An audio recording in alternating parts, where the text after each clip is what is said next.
नमस्कार, आप देख रहे हैं प्रभा साक्षी का साप्ताहिक कार्यक्रम चाय पर समीक्षा। हमारे साथ स्टूडियो में मौजूद हैं प्रभा साक्षी के संपादक नीरज कुमार दुबे जी, जो इस सप्ताह चर्चा करेंगे जम्मू कश्मीर पर हो रहे हमलों को लेकर। सर, पिछले कुछ समय से जम्मू कश्मीर में हमले बढ़े हैं। पहले कश्मीरी पंडित को निशाना बनाया गया, फिर उसी स्थान पर यानी कि चादूरा में ही टीवी एक्ट्रेस को निशाना बनाया गया। दोनों को सेम तरह से ही निशाना बनाया गया। पहले तहसीली में घुसकर गोली मारी गई थी, इस बार घर में घुस के गोली मारी गई। जी देखिए, क्या है कि कश्मीर शांत रहे, कश्मीर समृद्ध रहे, ये कुछ लोगों को भाता नहीं है। वो कुछ लोग कौन है ये पूरी दुनिया जानती है। सीमा पार के जो लोग बैठे हुए हैं उनका अपने देश में भले बुरा हाल हो, लेकिन वो चाहते हैं कि कश्मीर अशांत बना रहे, इसीलिए वो इस तरीके के प्रयास करते रहते हैं। और हमने देखा कि किस तरीके से हमारे जो सुरक्षा बल मुस्तैद हैं, अगर वहाँ से कोई घुसपैठिया आता है तो तत्काल मारा जाता है या 24 घंटे 48 घंटे में मारा जाता है वो जी। लेकिन अब भारत ने पिछले कुछ वर्षों में एक जो अभियान चलाया, पूरी दुनिया के सामने जिस तरह से दिखाया कि किस तरीके से पाकिस्तान समर्थित जो आतंकवाद है या पाकिस्तान सरकार की तरफ से जो समर्थित आतंकवाद है, उसने किस तरीके से कश्मीर को बुरा हाल कर रखा है और भारत ने सबूत दिए। तो पाकिस्तान ने अपनी स्ट्रेटेजी बदली है।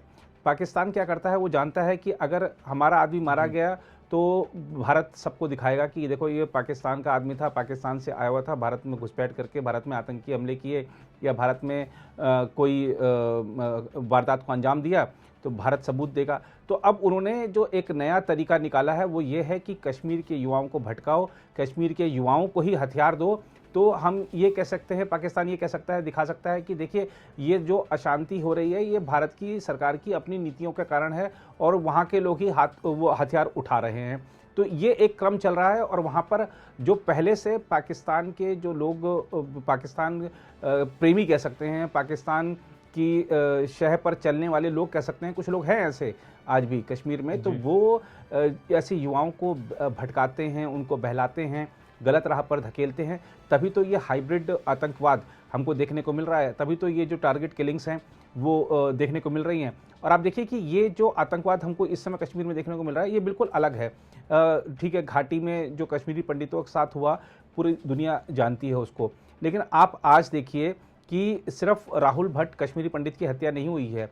आपने जिक्र किया जो कश्मीरी टीवी अभिनेत्री थी अमरीन भट्ट, उनकी हत्या हुई, उनके साथ एक और को गोली मारी गई। दो दिन पहले ही एक हमारे जम्मू कश्मीर पुलिस के जो अधिकारी थे, उनको जवान थे, उनको गोली मारी गई, उनकी बच्ची को गोली मारी गई।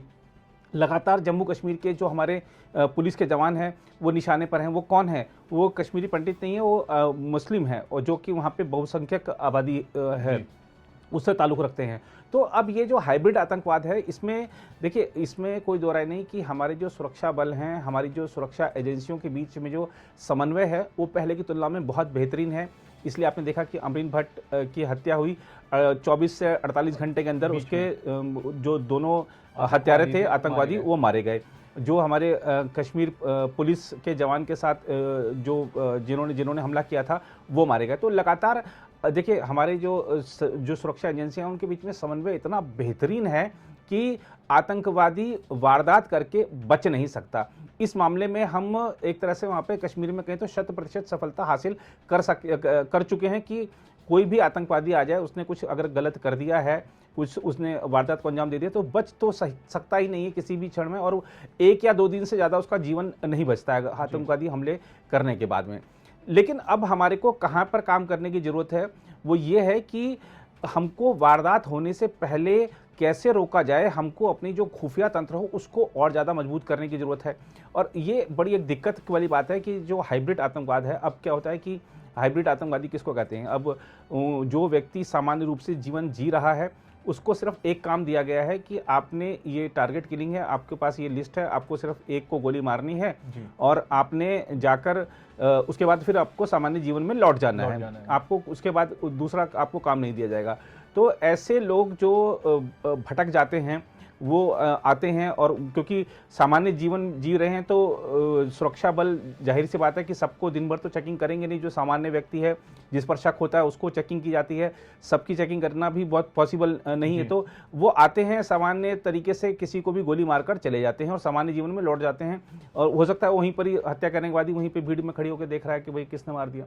इस तरीके के जो लोग हैं उनको पहचानने के लिए एक तंत्र बनाना होगा। हमारे जो जैसा मैंने कहा कि हमको घटना होने से पहले कैसे रोकना है, इसके लिए हमारे को अपना खुफिया तंत्र को मजबूत करना होगा और लगातार उन लोगों पर निगरानी रखनी होगी जो कि संदिग्ध गतिविधियों में लिप्त रहते हैं या जिन पर हमको शक है कि वो लोगों को भटका सकते हैं, युवाओं को भटका सकते हैं। कुछ भारत विरोधी गतिविधियों में वो पहले भी संलिप्त रहे हैं या अब दिखा रहे हैं कि हम मुख्य धारा के जीवन में लौट आए हैं, तो उन पर भी नज़र रखनी चाहिए। मुझे लगता है कि इसमें दिशा में काम करने की ज़रूरत है। और देखिए, कश्मीर में जिस तरीके से हम पिछले 3-4 सालों की बात कर लें, और ख़ासतौर पर अगर हम बात करें जब से 370 वहाँ से अनुच्छेद हटा है, आप देखिए कि वहाँ पे इन्वेस्टमेंट आने लगा है। आप देखिए वहाँ पर की जो टूरिज्म इंडस्ट्री है वो वापस अपने पैरों पर खड़ी हुई है। जो जम्मू कश्मीर की जो कला और संस्कृति थी, जो कि एक तरह से मृत प्राय हो चुकी थी, आज वो फिर से खिल रही है, खड़ी हो रही है। तमाम तरह के आयोजन हो रहे हैं, चाहे वो जम्मू कश्मीर प्रशासन के सहयोग से हो रहे हों, चाहे वो केंद्र सरकार के सहयोग से हो रहे हों, चाहे वो अलग अलग स्वयंसेवी संगठनों के मदद से हो रहे हों, लेकिन तमाम तरह के आयोजन हो रहे हैं। जम्मू कश्मीर के हमारे जो युवा हैं उनके लिए वहाँ पर स्पोर्ट्स फैसिलिटीज़ का विकास हुआ है। वहाँ पर उनकी जो सेना में शामिल होने की इच्छा बढ़ी है। लगातार भर्तियों में बड़ी संख्या में भर्ती रैलियों में भाग ले रहे हैं वो, और लगातार जो इस तरीके के प्रयोजन चलाए जा रहे हैं जिसमें कश्मीर के जो छात्र छात्राएं हैं उनको देश के अन्य भागों का भी दौरा कराया जा रहा है कि आप देखिए कि किस तरीके से मुख्य धारा के जीवन में रहते हुए हम तरक्की कर सकते हैं और कैसे हमारे अन्य प्रदेशों ने तरक्की की है। और जीवन सिर्फ यही नहीं है, जीवन बहुत कुछ है, ये दिखाया जा रहा है, समझाया जा रहा है। और लगातार चाहे वो हम टेक्नोलॉजी की बात करें, चाहे वहाँ पर ढांचागत सुविधाओं की विकास की बात करें, जम्मू कश्मीर में नज़ारा बदला है। डल झील जिसके सफाई के नाम पर करोड़ों रुपए खर्च हो जाते थे, लेकिन डल झील वैसी गंदगी में बनी रहती थी। आज आप देखिए जाकर कि क्या उसकी सुंदरता है, क्या आकर्षण के केंद्र वहाँ पर बन गए हैं।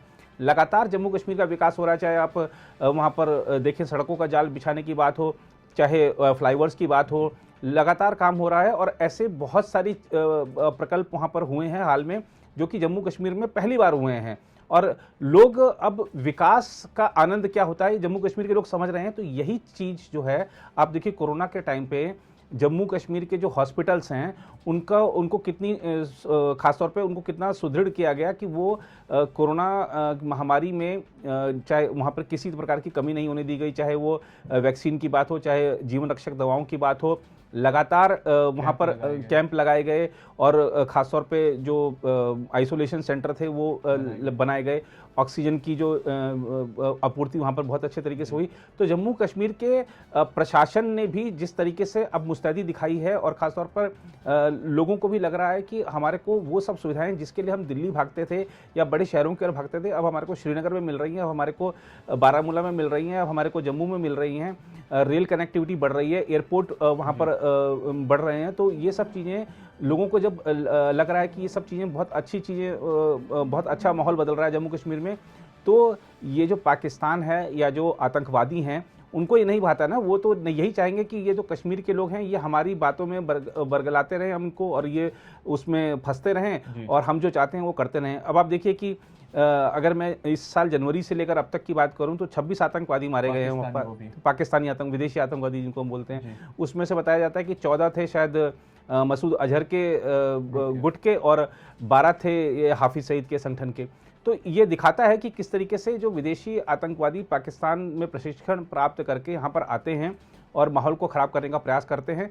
लेकिन हमारे जो सुरक्षा बल हैं सतर्क हैं और किसी भी हमले को रोकने के लिए, किसी भी जो भी घटना है वो उसको रोकने के लिए लगातार मुस्तैद रहते हैं। अभी आपने देखा यासीन मलिक को सज़ा हुई, कुछ लोगों ने उपद्रव करने की कोशिश की लेकिन उनको तुरंत पकड़ लिया गया, ड्रोन से नज़र रखी जा रही थी, सब चीज़ें थी, पकड़ लिया गया, सारे के सारे अब वो माफ़ी मांग रहे थे उस घटनाक्रम के लिए। तो तो सवाल इस पे ये जी है कि आपने तमाम तरह की बातें बताई कि किस दिशा पे सरकार काम कर रही है, क्या कुछ हो रहा है और कैसे विकास कार्य हो रहे हैं जम्मू कश्मीर को लेकर। लेकिन जब हम जम्मू कश्मीर के नेताओं को देखते हैं, सिर्फ जो पूर्व मुख्यमंत्री रहे हैं जम्मू कश्मीर के, जैसे पीडीपी प्रमुख हैं महबूबा मुफ्ती, उसके अलावा उमर अब्दुल्ला, फारूक अब्दुल्ला, तो ये तमाम तरह की बातें करते हैं। ये बोलते हैं कि जम्मू कश्मीर में जो हमले हो रहे हैं उसके लिए केंद्र सरकार की नीतियाँ जिम्मेदार हैं, और कहीं ना कहीं वो बात ले देकर 370 पे पहुंच जाती है इनकी। जी नहीं, देखिए उन्होंने क्या है कि उन लोगों की जो भ्रष्टाचार वाली रणनीति थी वो खत्म हो गई 370 हटने से, इसलिए सारे के सारे ये एकजुट हो गए हैं। जो एक दूसरे के खिलाफ चुनाव लड़ते थे वो आज गुपकार गठबंधन में सारे के सारे साथ हैं। वो क्यों साथ हैं? क्योंकि सबकी दुकान वहाँ पर बंद हो गई है। जो भ्रष्टाचार की दुकान उन्होंने बरसों तक चला रखी थी वो दुकान सबकी बंद हुई है, इसलिए सारे के सारे परेशान हैं। और ये नेता अगर अपनी जबान पर काबू रखें तो शांत रहे कश्मीर, मुझे ऐसा लगता है। अब आप जिस तरीके के बयान देते हैं, जिस तरह से आप वहाँ पर हिंदू मुस्लिम करते हैं, खासतौर पर कश्मीरी जो नेता हैं वो वहाँ की जनता नहीं सोचती ऐसा, लेकिन जिस तरह से नेता हिंदू और मुस्लिम के बीच में विभाजन की बात को बढ़ावा देते हैं, उससे अगर ये बचें तो माहौल अपने आप ही ठीक रहे। लेकिन ये जो नेता हैं इन पर भी मुझे लगता है कि जो हमारी एजेंसियां हैं, हमारी जो केंद्र सरकार है, उनको एक सख्त कार्रवाई करनी चाहिए, क्योंकि इनके भ्रष्टाचार के बहुत सारे मामले हैं। और कश्मीर के लोग इस बात पर आश्चर्य व्यक्त करते हैं कि क्यों फारूक अब्दुल्ला पर कार्रवाई नहीं की जाती है, जबकि उनके खिलाफ भ्रष्टाचार के इतने मामले हैं, सरकार के पास सबूत हैं, क्यों नहीं चीज़ें होती हैं। लेकिन मुझे लगता है कि अब शायद शुरुआत हो चुकी है। फारूक अब्दुल्ला को जो क्रिकेट से संबंधित घोटाला था उसमें शायद ईडी ने समन भेजा है। जो रुबैया सईद जो कि महबूबा मुफ्ती की बहन है, जिनका अपहरण हो गया था, जिनकी रिहाई के लिए 5 आतंकवादियों को देश को छोड़ना पड़ा था, उनको सीबीआई कोर्ट ने एक पूछताछ के लिए बुलाया, पहली बार बुलाया गया रुबैया सईद को। तो ये सब चीज़ें हैं, शुरुआत हो चुकी हैं। लेकिन ये खासतौर पे अगर हम कहें कि ये जो शुरुआत तो हुई है, लेकिन इन मामलों को तेज़ी से आगे बढ़ाने की ज़रूरत है, क्योंकि ये सारे के सारे नेता ऐसे हैं जो कि माहौल ख़राब करते हैं, और इनके बयानों से हमेशा ऐसा लगता है कि ये पाकिस्तान के साथ खड़े हैं। आप देखिए यासीन मलिक के मामले में जो पाकिस्तान ने कहा, वो उमर अब्दुल्ला ने कहा, वो महबूबा मुफ्ती ने कहा, हमको इससे बचने की ज़रूरत है। यासीन मलिक वो अपराधी है जिसने गुनाह कबूले हैं। दिल्ली की पटियाला हाउस कोर्ट में जो चार्ज लगाए गए थे टेरर फंडिंग के, यासीन मलिक वो आतंकवादी है जिसने ये बात कबूली है कि उसने वायुसेना के हमारे जवान अधिकारियों पर गोली चलाई थी। यासीन मलिक वो आतंकवादी है जिसने अन्य खून करने की बात भी कबूली है। तो हम उसके साथ नहीं खड़े हो सकते हैं। हमको देखना होगा कि कौन हमारे वहाँ पर निर्दोष नागरिकों का खून बहाता था और कौन उनको बचाने की कोशिश करता था। हमको अंतर तो समझ में आना चाहिए। तो हमको ऐसे बयान नहीं देने चाहिए जो कि पाकिस्तान समर्थित लगें। हम यहाँ पे रहते हैं, हम यहाँ पे खाते हैं, हम यहाँ की भूमि पर पैदा हुए हैं, हम यहीं पर दफन होंगे, तो हमको हमारी जो राष्ट्रभक्ति है वो दिखनी भी चाहिए। तो कश्मीर के नेताओं ने जिस तरीके से माहौल ख़राब करने की कोशिश की, अगर वो अपनी जबान बंद रखें तो कश्मीर शांत रहे। उनके खिलाफ मामलों में जांच की शुरुआत हो चुकी है, लेकिन मुझे लगता है अभी भी धीमी है। इनके खिलाफ तेज़ी से जांच, और जांच ही नहीं, वो जांच निष्कर्ष पर पहुंचकर इनको जब तक सज़ा नहीं होगी तब तक कश्मीर से सिर्फ 370 हटाने से काम नहीं चलेगा। इन नेताओं को भी वहाँ से हटाना पड़ेगा, और जो वहाँ पर पौध है, जो नई सोच है, उसको आगे लाना होगा। क्योंकि कश्मीर के हमारे जो युवा हैं इतना अपने इलाके से प्यार करते हैं, अपने इलाके में ही रह के कुछ करना चाहते हैं। स्टार्टअप्स आज खोल रहे हैं हमारे कश्मीर के युवा। उनके पास इतना हुनर है कि वो अपने हुनर को कभी पेंटिंग्स के जरिए, कभी वो जैविक खेती के जरिए, कभी वो अपनी जो कलाकृति है उसको सामने लाकर, तो वो अपने आप खड़ा होना चाहते हैं। लेकिन ये लोग जो है ना, ये इस तरीके की जबान का यूज़ करते हैं कि वो उनको दूसरी दिशा में ले जाने का काम करते हैं। तो इनसे बचना चाहिए नेताओं को। और जम्मू कश्मीर पुलिस को मैं खासतौर पर सैल्यूट करता हूं, क्योंकि सबसे ज़्यादा अगर आज कोई निशाने पर है आतंकवादियों के, तो जम्मू कश्मीर पुलिस है। ये आतंकवादी और पाकिस्तान कभी नहीं चाहते कि जो कश्मीर के हमारे लोग हैं वो पुलिस को ज्वाइन करें और सुरक्षा का काम करें। लेकिन उसके बावजूद हमारे जो कश्मीर के भाई हैं वो अपने स्टेट की, अपने देश की रक्षा सुरक्षा के लिए वहाँ पर मुस्तैद रहते हैं, और इस बात की परवाह नहीं करते कि गोली उनको कब आके लग जाएगी। श्रीनगर में एक पुलिसकर्मी से जब मेरी बात हो रही थी तो उन्होंने मुझे अपना मोबाइल फ़ोन दिखाया, और मेरे ख्याल से शायद 10 मिनट में घर से 5 कॉल दिखाए थे। कहते थे कि इतना डर है घर वालों को कि वो 10 मिनट में 5 बार कॉल उन्होंने कर दिया कि हाँ ठीक तो हो, ध्यान रखना, ये वो करना। तो घर वालों की उनकी चिंता रहती है। उसके बावजूद हमारे जवान हैं 24 घंटे ड्यूटी पर लगे रहते हैं, तो उनको खास तौर पर सैल्यूट है। बिल्कुल। तो आपने जाना कि प्रभा साक्षी संपादक ने क्या कुछ बताया, और सबसे बड़ी बात तो यही है कि सिर्फ 370 हटाने से कुछ नहीं होने वाला है। वहाँ के नेताओं को भी शांत करना पड़ेगा, ताकि युवा बाहर निकल सकें, उनकी नई सोच, नई ऊर्जा सभी के सामने आए। जिस प्रकार अब्दुल समद और उमरान मलिक आज भारतीय टीम का हिस्सा बन रहे हैं, और सबने देखा है कि अब्दुल समद ने पिछले सीजन में कैसा प्रदर्शन किया था और वो सनराइजर्स हैदराबाद से खेलते हैं, और इस बार उमरान मलिक ने काफ़ी अच्छी बॉलिंग की है। उन्होंने 150 प्लस की स्पीड से गेंदबाजी की और अब वो भारतीय टीम का हिस्सा हो चुके हैं T20 सीरीज जो होने वाली है साउथ अफ्रीका के खिलाफ। ऐसे ही नए खिलाड़ियों का, नए लोगों का, नई ऊर्जा का जम्मू कश्मीर से निकलना बेहद ज़रूरी है। ऐसे ही कार्यक्रम के लिए आप हमारे साथ बने रहिए। अगले सप्ताह फिर आपसे मुलाकात होगी। तब तक के लिए मुझे यानी अनुराग गुप्ता और प्रभा साक्षी के संपादक नीरज कुमार दुबे जी को दीजिए इजाजत। नमस्कार। अगर आप भी लेना चाहते हैं देश दुनिया की तमाम जानकारी तो आज ही सब्सक्राइब करें हमारे चैनल को।